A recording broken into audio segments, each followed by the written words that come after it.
मी थोरल्या दिराच्या बाळाला दूध पाजायचे तेव्हा ते नेमके माझ्या शेजारी येऊन उभे राहायचे. मला फार लाज वाटायची, पण मी त्यांना काही बोलत नव्हते, कारण ते मला दररोज 1000 रुपये द्यायचे आणि मला माझं नुकसान करून घ्यायचं नव्हतं. पण एकदा रात्री त्यांच्या मुलाला ताप आला, तर त्यांनी मला त्या बाळाला औषध द्यायला सांगितलं आणि हेही सांगितलं की आजची रात्र मी त्यांच्या बाळाजवळ त्यांच्या खोलीत झोपावं. मी ते मान्य केलं, पण नंतर मला धक्काच बसला, कारण ते माझ्याजवळ आले आणि म्हणाले की मला पण दूध प्यायचं आहे. हे ऐकताच मला पण कसं तरी व्हायला लागलं. माझे थोरले दीर तर माझ्या नवऱ्यापेक्षा चांगलेच बलवान होते, त्यामुळे त्यांना बघितल्यावर माझ्यावर ताबा राहिला नाही. आणि मग मी त्या रात्री त्यांनी मुलासोबत माझ्या नवऱ्याला खूप कमी पगार होता आणि त्यामुळे आमचं कसंबसं भागायचं. त्यात माझा काही महिन्यांचा लहान मुलगा होता. त्याला सोडून मी कुठे बाहेर कामाला जाऊ शकत नव्हते. एकदा माझ्या थोरल्या दिराने मला असं काही सांगितलं की मी विचारात पडले. मला वाटलं की माझा नवरा या गोष्टीला विरोध करेल आणि तो मला परवानगी देणार नाही, कारण ते कामच तसं होतं. माझे दीर मला म्हणाले की तुझ्या ओळखीची कुणी बाई आहे का बघ, माझ्या बाळाची आई बनण्यासाठी, त्याला सांभाळण्यासाठी. त्यांचं ते बोलणं ऐकून मी शांत बसले. ते म्हणाले की माझ्याकडे भरपूर पैसे आहेत आणि मी माझ्या मुलासाठी काहीही करायला तयार आहे. मी त्या बाईला चांगला पगार देईन. मी त्यांना म्हणाले की मला यातलं काहीच माहिती नाही, तरी पण कुणी भेटलं तर मी तुम्हाला नक्की कळवेन. त्यानंतर मी विचार करू लागले की माझ्या दिराकडे एवढा पैसा आहे आणि माझ्या नवऱ्याकडे मात्र काहीच नव्हतं. माझी जाऊ पण छान सुंदर होती, तिला घरातलं काहीच काम करायची गरज नव्हती. मग मी ही गोष्ट माझ्या शेजारच्या बाईला जाऊन सांगितली. तेव्हा ती म्हणाली, तुझ्या दिराला बाहेरची बाई लावायची काय गरज आहे? तूच त्याच्या मुलाला सांभाळायचं काम केलंस तर तुला चांगला पगार पण मिळेल आणि तुझ्या घरातली गोष्ट आहे, त्यामुळे बाहेर कोणाला समजायचं पण नाही. मी तिला म्हणाले, अगं पण तो तर माझा दीर आहे, हे सगळं कसं वाटेल? त्यावर ती म्हणाली, अगं नातेवाईकच तर एकमेकांच्या कामी येणार ना, त्यांचं पण काम होईल आणि तुझं पण. मी मनातल्या मनात विचार केला की माझ्या नवऱ्याला हे समजलं तर तो काय म्हणेल. मी तिच्या घरून परत माझ्या घरी आले. माझ्या दिराने परदेशात नोकरी करून भरपूर पैसा कमवला होता आणि तिथून आल्यावर त्यांनी इथे बिझनेस सुरू केला होता. माझा नवरा मात्र रिकामटेकडा होता. माझ्या सासूच्या मृत्यूनंतर माझा नवरा नशेत पूर्णपणे वाहून गेला होता. मी त्यांना बऱ्याच वेळा समजावायचा प्रयत्न केला, पण त्यांनी माझं ऐकलं नाही. आता माझ्या मनात आलं की जाऊन दिराला सांगावं की तुमच्या मुलाचा सांभाळ मी करेन, त्यामुळे मला थोडेफार पैसे पण मिळतील. मला माझ्या मुलासाठी हे काम करणं भाग होतं. शेवटी दुसऱ्याचं बाळ सांभाळणं आणि आपल्या स्वतःच्या बाळाला सांभाळणं यात फरक असतोच. मी पण माझ्या मुलासाठी हे काम करायला तयार झाले होते. मला माझ्या शेजारणीचं बोलणं पटलं होतं. मला आधी माझ्या दिराशी बोलायला पाहिजे. जर त्यांनी मला ठेवून घेतलं तर मग मी पगारविषयी बोलून घेईल. जर कमी पगार असेल तर मग मी नाही करणार, कारण माझा मुलगा पण लहान होता आणि कमी पगारात मला काम करायला परवडणार नव्हतं. मी हा विचार करत होते, तेवढ्यात माझा नवरा घरी आला. त्यांचा मूड थोडा चांगला होता, म्हणून मी त्यांच्याशी बोलायचं ठरवलं. मी त्यांना पाण्याचा ग्लास दिला. त्यावर ते म्हणाले, आज काय विशेष आहे का? याआधी तर तुम्हाला कधी पाणी विचारलं नाहीस आणि आज अचानक? मी म्हणाले, काही नाही. मी काय म्हणत होते, जर थोरल्या दिरांकडे काम केलं तर चालेल का? हे ऐकून ते माझ्याकडे डोळे मोठे करून बघायला लागले. त्यामुळे मी पुढे काही बोलू शकले नाही. मला भीती वाटू लागली. तरी पण मी म्हणाले, ते थोरले दीर म्हणत होते की त्यांच्या मुलाला सांभाळायला एक बाई पाहिजे आहे, म्हणून मी विचार केला, मीच जर ते काम केलं तर बरं होईल. हे ऐकताच ते म्हणाले की काही गरज नाही माझ्या भावाच्या घरी जाऊन काम करायची. मी म्हणाले, पण तुम्ही तर काहीच कमवत नाही. माझ्या मुलांचं काय होणार? जर त्यांनी मला चांगला पगार दिला तर ठीक, नाही तर मी नकार देईन. मी माझ्या नवऱ्याला वारंवार विनंती करत राहिले, पण ते काही ऐकत नव्हते. मग मी शेवटी त्यांना सांगितलं की तुम्ही मला रोजचे 200-300 रुपये द्या, मी कुठे कामाला जाणार नाही. आणि जर जमत नसेल तर मग घरात येऊ नका, बाहेरच कुठेतरी राहा. त्यावर तो रागात म्हणाला, हे काय बोलतेस तू? मी म्हणाले, बरोबर बोलत आहे मी. माझ्या मुलाची आणि माझी अवस्था बघा कशी झाली आहे ती. मग माझा नवरा म्हणाला, ठीक आहे, तुला काय करायचं ते कर, पण पगार कमी असेल तर काम करायची गरज नाही. दुसऱ्या दिवशी मी घरातली कामं आवरली आणि माझ्या दिराच्या घरी गेले. त्यांचा बंगला आमच्या घरापासून थोडा लांब होता. मी तिथे पोहोचले. मी त्यांच्या घरी जास्त आत येत नव्हते. काही आवश्यक काम असेल तरच येत होते. मी बघितलं तर माझी थोरली जाऊ फोनवर बोलत होती आणि बाजूलाच तिचं बाळ रडत होतं. तेवढ्यात माझा थोरला दीर तिथे आला आणि मला बघून म्हणाला, कविता, तू इथे? मी म्हणाले, हो, मला तुमच्याशी थोडं बोलायचं होतं. मग मला त्यांनी त्यांच्या खोलीत नेलं. त्यांची खोली प्रशस्त होती. ते म्हणाले, हां बोल. मी म्हणाले, तुम्ही मला त्या दिवशी सांगितलं होतं ना की तुमच्या बाळाला सांभाळायला तुम्हाला बाई पाहिजे. ते म्हणाले, हो हो, कुठे आहे बाई? मी म्हणाले, ती बाई मीच आहे. हे ऐकून ते माझ्याकडे विचित्र नजरेने बघू लागले. मी त्यांना म्हणाले, तुम्हाला तुमच्या बाळाला सांभाळायला एक बाई पाहिजे आणि मला काही पैशांची गरज आहे. जर तुमच्या मुलाला सांभाळून माझ्या गरजा पूर्ण होत असतील तर चांगलंच आहे. मी तुमच्या बाळाची काळजी अगदी माझ्या मुलासारखी घेईन. माझं बोलणं ऐकून ते थोडा वेळ विचारात पडले आणि म्हणाले, ठीक आहे. मग मी विचारलं की मला पगार किती मिळेल. त्यावर ते म्हणाले, मी तुला दररोज 1000 रुपये देईन. हे ऐकताच माझं तोंड उघडं ते उघडंच राहिलं, कारण एवढे पैसे मला फार जास्त वाटत होते. मग त्यांनी मला आजपासूनच मुलांना सांभाळायला यायला सांगितलं. मी आनंदाने घरी आले. घरी आल्यावर मी ही आनंदाची बातमी माझ्या नवऱ्याला सांगितली. त्यावर तो आनंदाने म्हणाला, एक माझा भाऊ आहे की एवढा श्रीमंत आहे आणि मी हा असा. मी म्हणाले, काळजी करू नका, आता सगळं नीट होईल. मी माझी कामं पटापटा करू लागले, कारण मला घरची सगळी कामं आवरून संध्याकाळी दिराच्या घरी मुलांना सांभाळायला जायचं होतं. घरातली कामं आवरून झाल्यावर मी दिराच्या घरी निघाले. मी माझ्या मुलाला सोबत घेतलं आणि त्यांच्या घरी पोहोचताच थोरल्या जाऊबाईने मला बघितलं आणि म्हणाले, माझ्या नवऱ्याला काय झाले काय माहीत, बाळाला सांभाळायला कुणाला पण घरी बोलवतो. तिचं ते बोलणं ऐकून मला वाईट वाटलं, पण मी काही न बोलता पुढे जाणार. तेवढ्यात माझा दीर तिथे आला आणि त्यांनी मला त्यांच्यासोबत त्यांच्या खोलीत घेऊन गेले. खोलीत गेल्यावर ते मला म्हणाले, हे बघ, माझ्या मुलाची तब्येत खूप खराब आहे. माझी बायको माझ्या मुलाकडे अजिबात लक्ष देत नाही. तू माझ्या मुलाची नीट काळजी घे. मी तुझ्यावर विश्वास ठेवतो, पण तू तुझ्या मुलाच्या नादात माझ्या मुलाकडे दुर्लक्ष करू नकोस. मी त्यांना सांगितलं की तुम्ही अजिबात काळजी करू नका. मी तुमच्या मुलाला माझा मुलगा समजूनच त्याचा सांभाळ करेन. मी त्यांना सांगितलं की तुम्ही अजिबात काळजी करू नका. मी तुमच्या मुलाला माझा मुलगा समजूनच त्याचा सांभाळ करेन. असं म्हणून मी एका कामवालीसोबत दुसऱ्या खोलीत गेले. ती खोली त्यांच्या मुलासाठीच बनवली होती. तो मुलगा जोरजोरात रडत होता. त्याला बहुतेक भूक लागली होती. मी त्याला जवळ घेतलं आणि शांत केलं. थोड्या वेळात तो शांतपणे झोपला. माझा मुलगा हे सगळं बघत होता.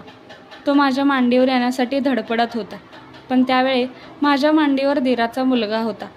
त्यामुळे मी माझ्या मुलाला घेऊ शकत नव्हते. काही वेळाने दिराचा मुलगा झोपला आणि मग माझा मुलगा माझ्या जवळ यायचा प्रयत्न करत होता, पण मी त्याला लांब करत होते आणि त्याला तिथलीच काही खेळणी खेळायला दिली. मी दिराच्या मुलाला बाजूला बेडवर झोपवलं. खोलीत AC चालू होता आणि माझ्या मुलाला पण झोप आली होती, म्हणून त्याला झोपवायला जागा बघत होते. पण तिथे तर दिराचा मुलगा झोपला होता. मग मी माझ्या मुलाला खाली जमिनीवरच झोपवलं आणि मी त्याच्या शेजारी बसले. थोड्या वेळाने त्या खोलीत एक कामवाली आली आणि तिने मला एक दुधाचा ग्लास दिला. मी तिच्याकडे आश्चर्याने बघितलं. तेव्हा तिने सांगितलं की हे मालकांनी तुला द्यायला सांगितले आणि थोड्या वेळाने फळं पण आणून देते, ते पण तुला सगळेच खावे लागतील. हे ऐकून मला अजून आश्चर्य वाटलं. मी तिला म्हणाले, पण मी ते सगळं कसं खाणार?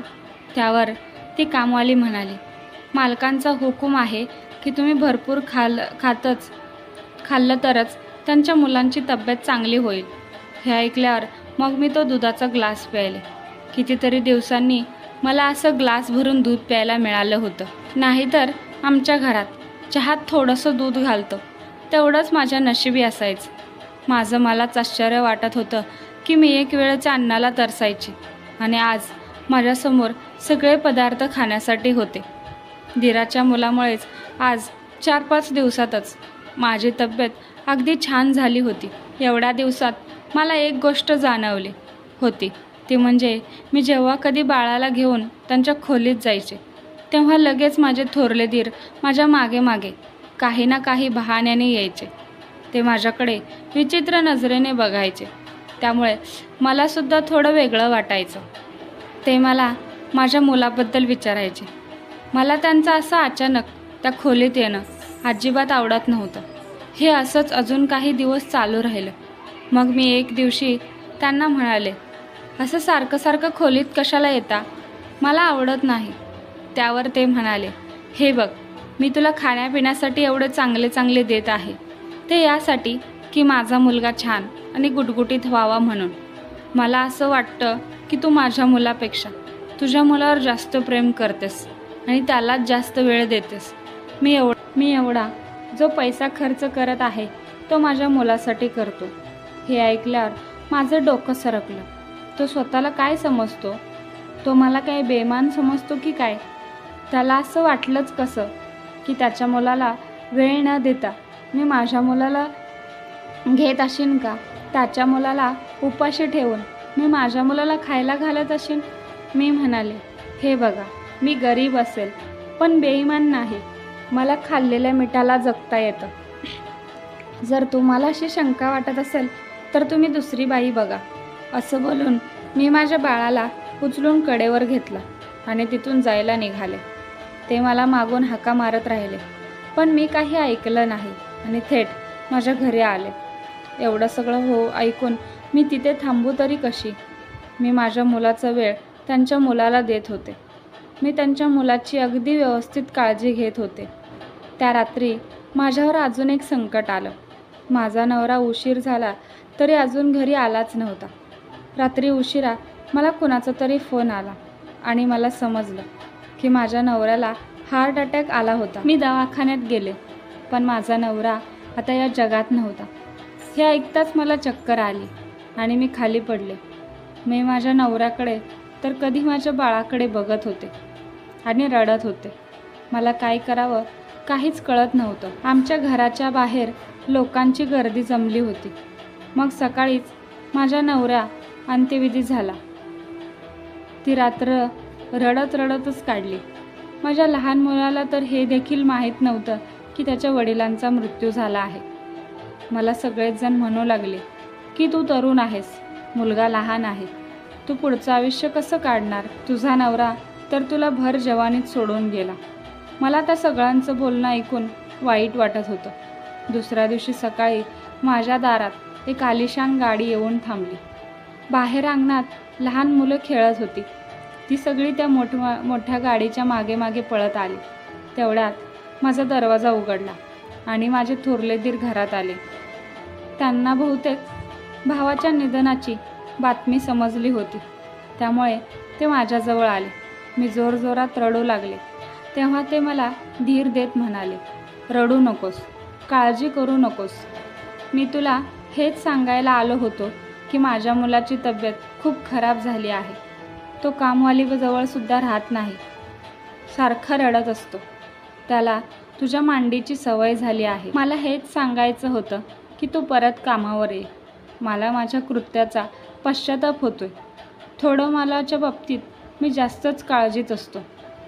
त्याची सख्खी आई त्याची नाही झाली. त्यामुळे दुसऱ्यावर तरी कसा विश्वास ठेवणार. मी विचार करू लागले की त्यांचं बोलणं पण त्यांच्या जागेवर बरोबर होतं.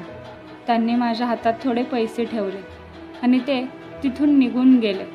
माझा नवरा तर आता ह्या जगात नव्हता, पण घरातलं सामान राशन संपत आलेलं होतं.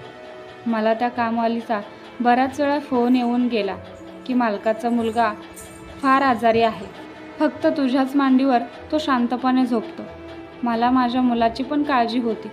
शेवटी मी पण एक आई होते, माझ्या मांडीवर पण एक बाळ होतं. त्यामुळे मी दुसऱ्याच्या बाळाची परिस्थिती समजू शकते. त्याच दिवशी मी माझ्या थोरल्या दिराला फोन केला आणि त्यांनी मला लगेच आणायला गाडी पाठवली. त्या गाडीत बसून मी त्यांच्या बंगल्यावर पोहोचले. माझी अवस्था खूपच बिकट होती, तरी पण मी त्या बाळाला उचलून घेतलं. ते शांत झालं. त्याला जणू माझी सवय झाली होती. तो प्रत्येक वेळी माझ्याजवळ राहू लागला. हे बघून माझ्या दिराला पण बरं वाटलं आणि ते म्हणाले, तुला जर काही अडचण नसेल तर तू इथेच राहा. मी तुझ्यासाठी एक खोली मोकळी करून घेतो. तुझं आता या जगात कोणीच नाही, त्यामुळे एकटी राहण्यापेक्षा तू इथे राहिलीस तर बरं होईल. त्यांचं ते बोलणं ऐकून मला वाईट वाटलं नाही. आता ते माझ्या मुलासोबत पण चांगले प्रेमाने वागत होते. जी वस्तू त्यांच्या मुलासाठी आणायचे तीच माझ्या मुलासाठी पण घेऊन यायची. पण माझ्या जाऊबाईंचा काही पत्ता नव्हता. ती कधी यायची कधी जायची काहीच समजत नव्हतं. दिराला पण तिचं काही कळत नव्हतं. ती कायम शॉपिंग आणि पार्टी करत असायची.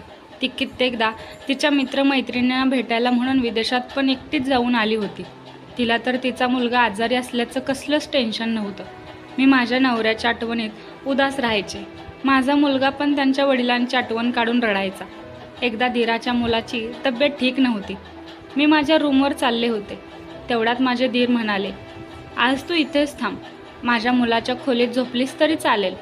माझ्या मुलाची तब्येत खूप खराब आहे आणि तो तुझ्याशिवाय झोपत नाही. मग नाईलाजाने मला तिथंच राहावं लागलं. अर्ध्या रात्री दिराचा मुलगा भुकेने जागा झाला. मी त्याला दूध पाजू लागले. तेवढ्यात अचानक माझे दीर खोलीत आले. मी त्यांच्याकडे बघितलं नाही आणि मी त्या बाळाला दूध पाजण्यात व्यस्त होते. मला त्यांच्या पावलांचा आवाज आला तशी मी घाबरून त्यांच्या मुलाला दूर करायचा प्रयत्न करू लागले. पण त्याला झोप लागली होती आणि त्याची तब्येत पण थोडी ठीक झाली होती. मला बघून माझे दीर खुर्ची घेऊन माझ्या समोर येऊन बसले आणि त्यानंतर जे जे काही बोलले ते ऐकून माझ्या पायाखालची जमीनच सरकली. ते म्हणाले, मी जे सांगतोय ते नीट ऐक. मला एका अशा मुलीशी लग्न करायचं होतं जे फक्त घर गृहस्थीच नाही तर सगळ्या बाबतीत हुशार असावी. तिने माझ्या घरातल्यांना तर सांभाळावं, पण त्याचबरोबर माझ्या होणाऱ्या मुलाचं पण तिनं चांगला सांभाळ करावा.